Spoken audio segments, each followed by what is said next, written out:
We begin tonight with the latest on Steve Kerr, who was unable to coach the Golden State Warriors in Game 3 in Portland last night because of illness and is expected to miss the duration of the series. ESPN reporting that Kerr was able to watch a film session this morning with his assistants and was planning to attend at least some of the Warriors' voluntary workout today. Kerr had back surgery after the Warriors' championship season in 2015, and there were complications.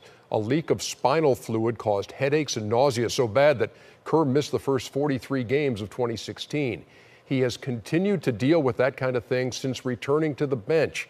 Mike Brown filled in for Kerr last night, spoke with reporters a short time ago. We talked the night before the game. Actually, we talked, 11, 12 o'clock at night, and we talked again in the morning time, and before the game I went to his room. So I spent a lot of time with him, and I have in the past, and I will continue to do that. And, again, you don't have to tell our guys much because they've been there and done that. Mike Schumann, who's a Bay Area reporter for the ABC affiliate, says the Warriors interim head coach Mike Brown told me he'll be coaching the team Monday night until further notice.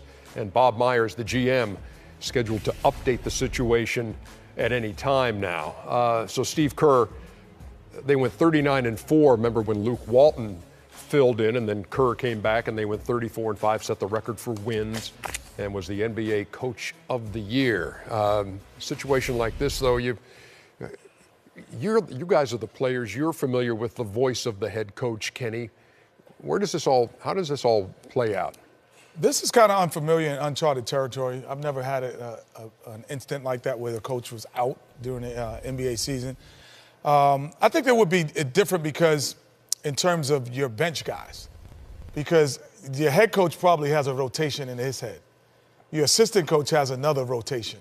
So if you're not part of that rotation, it might throw you off. Or if you're in part of that rotation, it might inspire you. Because the assistant coach, there is a false dilemma that the assistant coach and the head coach are always on the same page.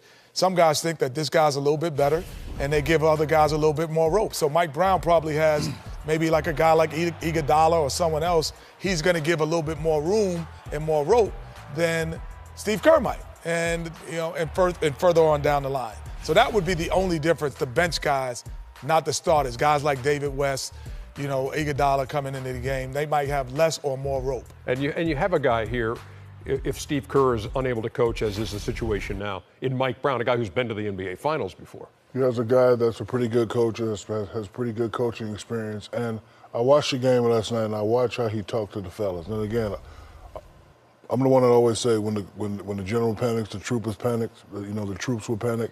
They were down 16, had no panic in his voice. He just basically said, guys, I know what we got to do. As soon as we decide to do it, we'll get back in this game, and they did that. And, Mike Brown made a good point right there.